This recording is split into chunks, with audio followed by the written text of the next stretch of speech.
अस्सलामुअलैकुम, बोल न्यूज़ में खुशामदीद। मैं हूँ शर्जील अरशद और मैं हूँ महरुख शहरियार। बुलेटिन का आगाज करेंगे अहम खबर के साथ। स्पीकर कौमी असेंबली ने मुज़ाकराती कमेटी का इजलास 28 जनवरी को तलब कर लिया है। मुज़ाकराती कमेटी का इजलास 11:45 पर बुलाया गया है और साथ ही साथ अहम डेवलपमेंट यह है कि तहरीक इंसाफ को इजलास में शिरकत की दावत दी गई है। स्पीकर कौमी असेंबली ने मुज़ाकराती कमेटी का इजलास 28 जनवरी को तलब कर लिया है। मज़ीद तफसीलात जान लेते हैं फ़ाद चौधरी से। फ़ाद, अपडेट कीजिएगा।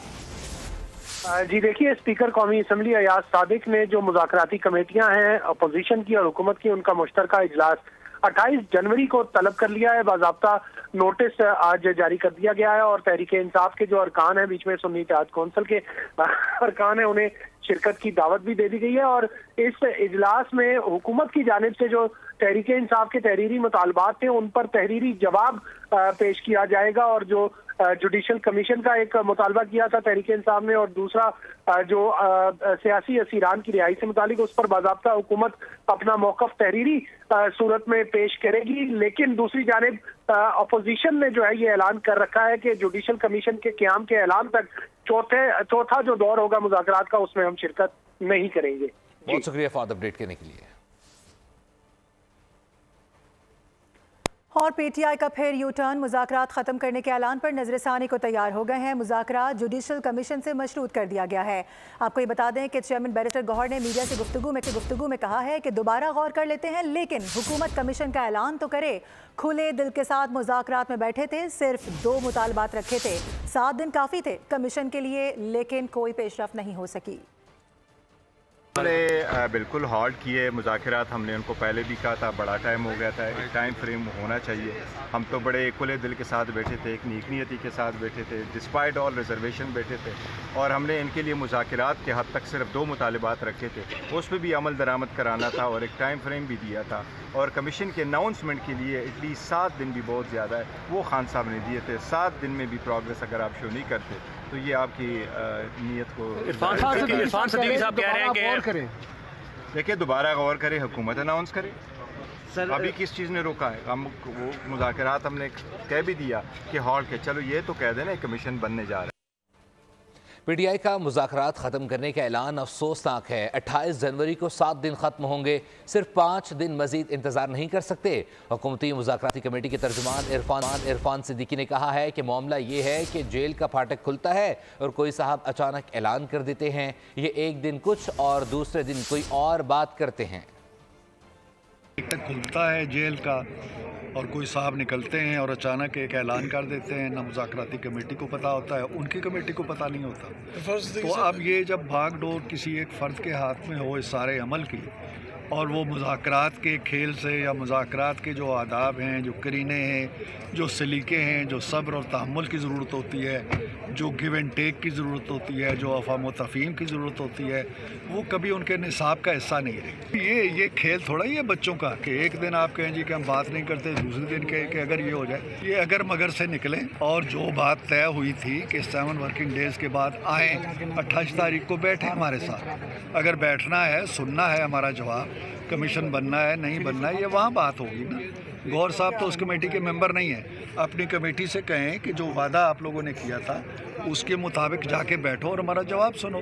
जबकि इसी मामले पर वज़ीर दिफा ख्वाजा आसिफ कहते हैं कि पहले ही कहा था कि इन मुज़ाकरात से कुछ नहीं निकलना। जुडिशल कमीशन बनना होता तो 15-20 दिनों में बन चुका होता। अली अमीन गंडापुर एतराफ़ कर चुके हैं कि उनके कुछ लोग गुमराह हो गए थे। तो फिर क्या जुडिशल कमीशन इस पर बना लें कि उनके लोग क्यों गुमराह हो गए थे? आप बताएं क्या ज़रूरत है? मैंने कल भी कहा था, बार एक ही बात रिपीट कर रहा हूँ कि उनके वज़ीर आला KP ने, अमीन गंडापुर साहब ने जो है खुद कहा हुआ है कि ये हमारे लोग गुमराह हो। ये एक किस्म की कन्फेशन है, इतराफ़ जुर्म है कि जी हमारे लोगों ने ये सारा कुछ किया था और उन्होंने जो कुछ किया है गलत किया था, गुमराही उनके ज़िम्मे पड़ गई थी। तो उसके बाद क्या गुंजाइश रहती है? क्या जुडिशल कमीशन ने क्या निकालना है? वो जुडिशल कमीशन जो है को अपना बना के उनसे पूछ लें अमीन गंडापुर से कि भाई क्या गुमराही तुम्हें नज़र आई है, उससे पूछ लें। हमें तो नज़र आई है और उसने हमें, गंडापुर साहब ने हमें एंडोर्स किया है, हमारी हमायत की है, हमारी तायद की है। उसके बाद क्या तो खाई साहब असूली फैसला हो चुका था कि जुडिशल कमीशन नहीं बनेगा, क्योंकि इरफान सिद्दीकी साहब कह रहे हैं कि अभी इस बारे में हमने हतमी डिसीजन नहीं किया था। देखिए, मुझे नहीं पता इरफान सिद्दीकी साहब क्योंकि हिस्सा है उसका, उनको ज़्यादा डेफिनेटली ज़्यादा पता है इस नेगोशिएशंस का। लेकिन कोई जुडिशल कमीशन का कुछ ना कुछ को निकलना होता तो आज 15-20 दिन हो गए इस बात को, तो कुछ ना कुछ निकल आता। मैं कोई हतमी इस पर बात नहीं कर सकता, लेकिन मेरा ख्याल है कि अगर कुछ होना होता तो अब तक हो चुका हो। पार्लियामेंट का मुश्तरका इजलास 12 फरवरी तक मुलतवी कर दिया गया। तजारती तंजीमात तरमीमी बिल समेत 4 कवानीन मंजूर, 4 मौखर कर दिए गए। PTI अरकान प्ले कार्ड्स के साथ ऐवान में दाखिल हुए और भरपूर एहतजाज किया। सेनेट का इजलास दिन 2:30 बजे तक होगा। मज़ीद तफसीलात जानने से फात चौधरी से फात अपडेट कीजिएगा। जी देखिए, पार्लियामेंट का मुश्तरका इजलास स्पीकर अयाज सादिक की सदारत में आज मुकर्ररा वक्त से 1 घंटा 15 मिनट ताखिर से जब शुरू हुआ तो इजलास शुरू होते ही तहरीक इंसाफ के अरकान ने एहतजाज शुरू कर दिया और शदीद नारेबाजी की। मजलिस शूरा ने सदर मुमलिकत की जानिब से एतराज़ात लगाकर वापस भिजवाए गए 8 में से 4 बिल मंजूर कर लिए, जबकि 4 को मौखर कर दिया गया। ट्रेड ऑर्गेनाइजेशन तरमीमी बिल वजीर तिजारत जाम कमाल ने पेश किया, जिसे मंजूर कर लिया गया। इसके अलावा दरामदात और बरामदात के इंजबात एक्ट में तरमीम का बिल मंजूर किया गया। कौमी इदारा बराए टेक्नोलॉजी के क़याम और नेशनल एक्सीलेंस इंस्टीट्यूट बिल की मंजूरी दे दी गई, जबकि वजीर तालीम की दरख्वास्त पर जो उनके तमाम बिल थे वो मुअख्खर कर दिए गए हैं। बहुत शुक्रिया फाद। और अब कुछ बात हो जाए उनकी जो राह रास्त पर आ गए हैं। नाम नेहाद आज़ादी और हुकूक की आड़ में गुमराह किए गए बलोच नौजवान कौमी धारे में लौट आए हैं। कोयटा में मुख्तलिफ तंजीमों से ताल्लुक़ रखने वाले अफराद ने कहा कि कलदम तंजीमों के सरबरा और उनके बच्चे बैरून मुल्क मज़े करते हैं, जबकि हमारे जैसे नौजवानों को वर्गलाया जा रहा है। बलोच आज़ादी की तहरीकें गैंग वॉर की शक्ल इख्तियार कर चुकी हैं। एम तरीन 19 साल तमाम आज़ादी पसंद तंजीमों के नज़र करने के बाद इनसे किनारा कशी करके अपने आप को रियासत पाकिस्तान के सुपुर्द कर दिया। इन तमाम तंजीमों में बायमी इख्तलाफात होने के बावजूद मकसद यकसानियत यानी रियासत पाकिस्तान से अलहदगी का पर्चा राम था। मेरा मुलाकात हमसाया मुल्क के इंटेलिजेंस वालों से हुआ। मुझसे कहा कि आपकी आज़ादी से हमें कोई सरोकार नहीं, हम आपको सपोर्ट करेंगे रियासत पाकिस्तान को गैर मुस्तकिम होने के लिए। तो इस मुलाकात ने मेरे आंखों पर जो नामनियाद आज़ादी की पट्टी काफ़ी अरसे से बंधी हुई थी, इसको हटा दिया। इस नुक्ते से मेरी अक्सरी जद्दोजहद का वापसी का सफ़र शुरू हुआ। बलोच आज़ादी पसंद लीडरान जो इस वक्त खुद तो तमाम गैर ममालिक में बैठे हुए हैं, ऐश व अशरत की ज़िंदगी गुजार रहे हैं। तमाम तंजीमों के लीडरों के बच्चे इस वक्त बैरून मुल्क में तालीम हासिल कर रहे हैं। वहीं पर एक आम सोल्जर जो इस वक्त पहाड़ों में लड़ रहा है, उसको 2 वक्त की रोटी भी मुयस्सर नहीं है।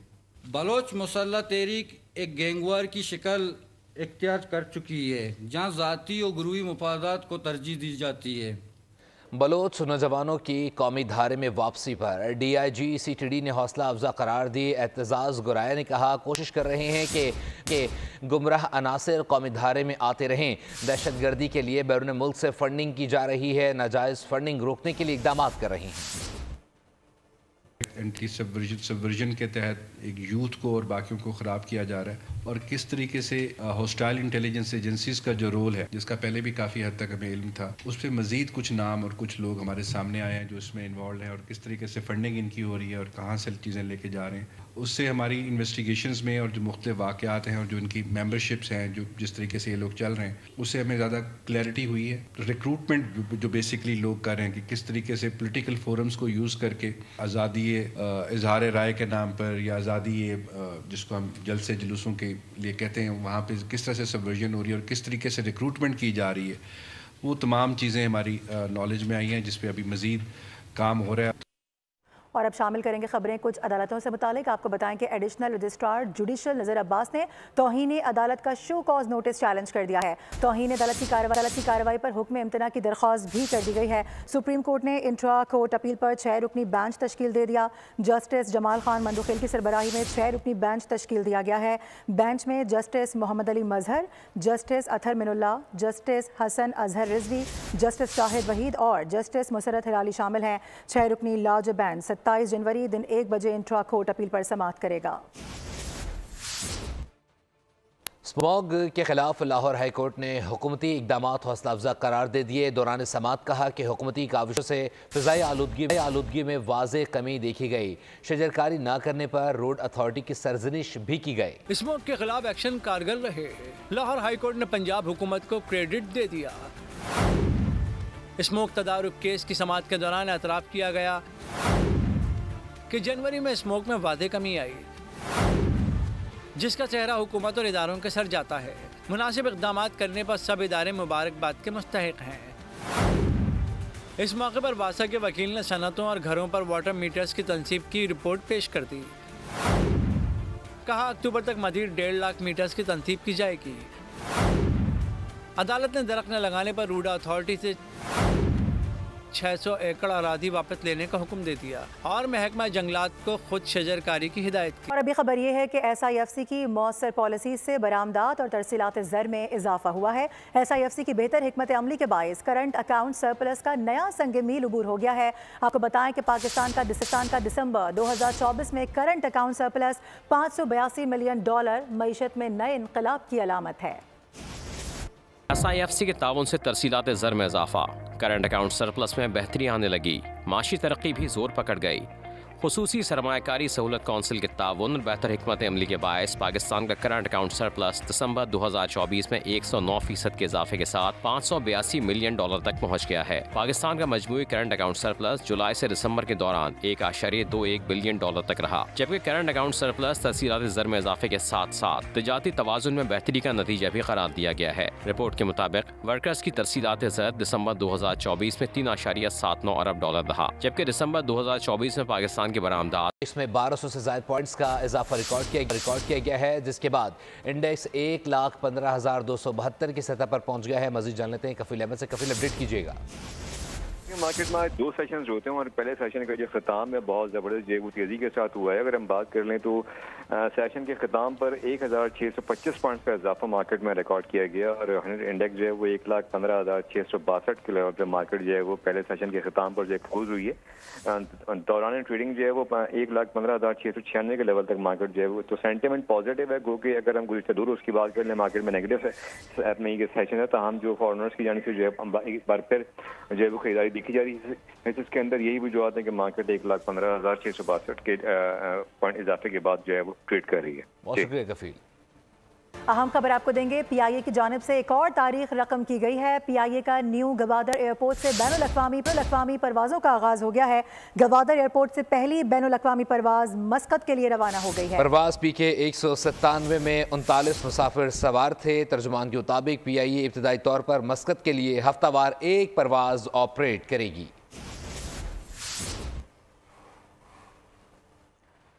खबरों के सिलसिले को आगे बढ़ाएंगे। आपको बताएं कि सिंध हुकूमत अरबों रुपए की लागत से बैनुल-अक़वामी कंपनीज को कराची लाई है। सॉलिड वेस्ट मैनेजमेंट को फाल किया गया है। साथ ही साथ सीनियर वजीर शर्जिल इनाम मेमन ने सिंध असेंबली से खिताब में ये भी कहा कि अब कराची की पहली जैसी सूरत हाल नहीं रही है। कचरा उड़ भी रहा है और डंपिंग साइट तक जा भी रहा है। यूसीज के फंड्स इसलिए बढ़ाए ताकि मसाइल हल हो सकें।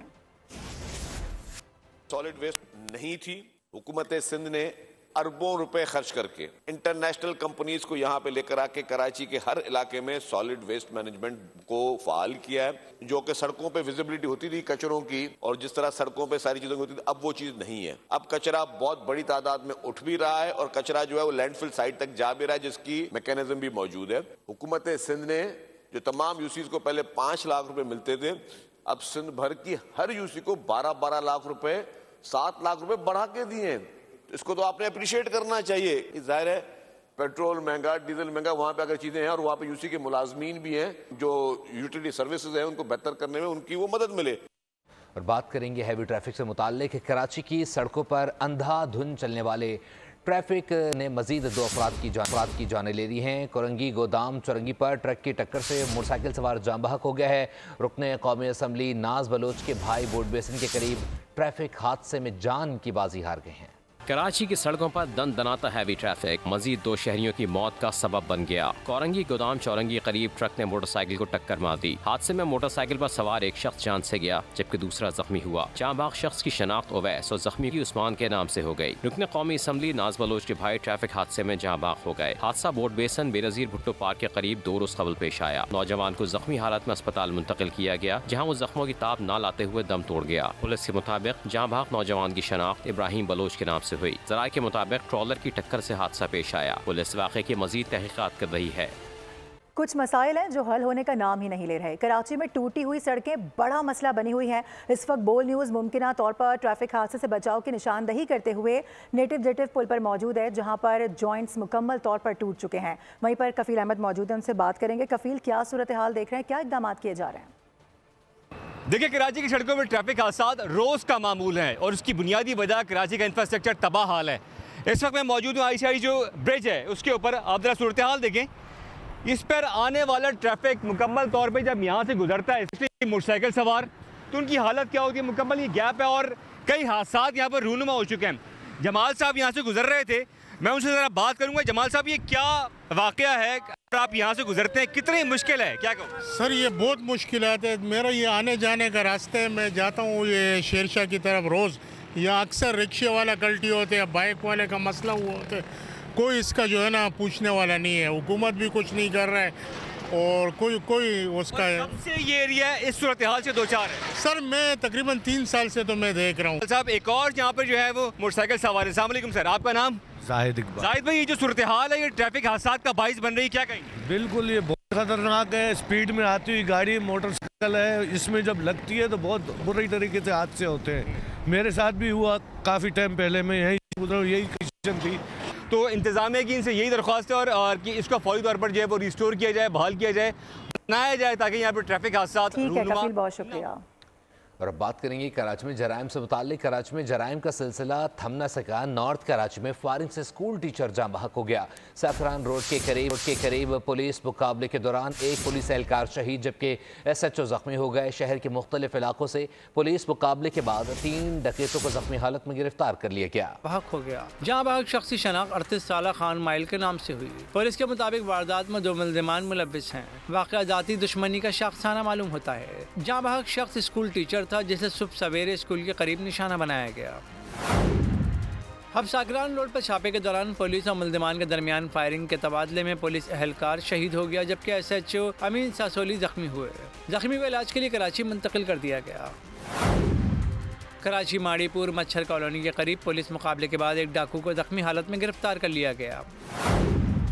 कोरंगी सेक्टर 33D के करीब 2 मुल्ज़िमान को जख्मी हालत में गिरफ्तार किया गया। मुल्ज़िमान से असलहा और मशरूका सामान बरामद हुआ। और अजीब अलमिया है, कराची में गुज़िश्ता हफ्ते गार्डन के इलाके से लापता होने वाले 2 कमसिन बच्चों के केस ने नया रुख इख्तियार कर लिया है। बच्चों के अगवा के इल्ज़ाम की जद में आने वाले मियाँ बीवी बेकसूर निकले हैं। मोटरसाइकिल सवार जोड़ा अपने ही बच्चों को क्लिनिक लेकर जा रहा था। वीडियो में नजर आने वाले बच्चे वो नहीं थे जो कि लापता हुए हैं। उधर पुलिस ने तफ्तीश में नाकामी के बाद बच्चों को नदी नालों में तलाश करना शुरू कर दिया है। बात करेंगे मौसम की। गिलगित बल्तिस्तान में जारी बारिशों का सिलसिला रुक गया है। शहरी इलाकों का मौसम साफ है मगर शदीद सर्दी की लहर बरकरार है। गिलगित बल्तिस्तान का मौसम कैसा है जानते बोल न्यूज़ के नुमाइंदे नदीम खान से। नदीम, अपडेट कीजिएगा। गिलगित बल्तिस्तान में गुज़िश्ता 2 रोज़ से गिलगित बल्तिस्तान के जो शहरी इलाके हैं यहाँ पे मौसम साफ है मगर सुबह और शाम के औकात में सर्दी की शिद्दत जो है उसमें बड़ी हद तक इजाफा हो जाता है। दर्जे हरारत जो है वो नुक़्ते जमात से नीचे गिर जाता है। इसके साथ साथ आपको ये बता दें कि गिलगित बल्तिस्तान के जो दीगर बाला इलाके हैं खुसूसन बल्तिस्तान डिवीज़न, ज़िला गिज़र, ज़िला हुंजा, ज़िला अस्तोर में शदीद सर्दी की लहर बरकरार है। महकमा मौसमियात के मुताबिक गिलगित बल्तिस्तान के शहरी इलाकों समेत मैदानी इलाकों में आइंदा 3 रोज तक मौसम साफ रहेगा मगर सर्दी की शिद्दत जो है जो खुश्क सर्दी है अपडेट करने के लिए। आगे बढ़ते हुए आपको बताएं कि अमेरिका के एक जज ने सदर ट्रंप की जानिब से जारी शहरियत के पैदाइशी हक पर पाबंदियों का ऑर्डर आर्जी तौर पर रोक दिया है। सदर ट्रंप ने कहा है कि इस फैसले के खिलाफ अपील में जाएंगे। सियाटल के फेडरल जज ने फैसले में कहा है कि शहरियत के पैदाइशी हक पर पाबंदी आइन की खुली खिलाफ वर्जी है। अदालत का ये फैसला 22 रियासतों के डेमोक्रेटिक वकला और शहरी हुकूक की 5 दरख्वास्तों पर किया गया है जिनमें कहा गया है कि सदर का ऑर्डर गैर आइनी है। खेलों के मैदान से खबर शामिल करेंगे। पाकिस्तान और वेस्ट इंडीज़ के दरमियान दूसरा और आखिरी टेस्ट कल से मुल्तान में खेला जाएगा। मैच के लिए कमेटी में किसी तब्दीली का इम्कान नहीं है। शाहीनों की नज़रें वेस्ट इंडीज़ को टेस्ट सीरीज़ में वाइट वॉश करने पर मरकूज हैं। पाकिस्तानी टेस्ट स्क्वाड मुसलसल 2 रोज़ ट्रेनिंग के बाद आज आराम करेगा। पाकिस्तान को सीरीज़ में 1-0 की बरतरी हासिल है। ग्रीन कैप्स ने पहले टेस्ट में 127 रन से फतह समेटी थी।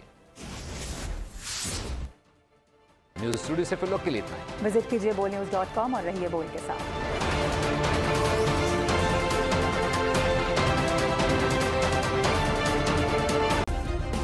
सब्सक्राइब करें और बेल दबाएं ताकि कोई खबर रह न जाए।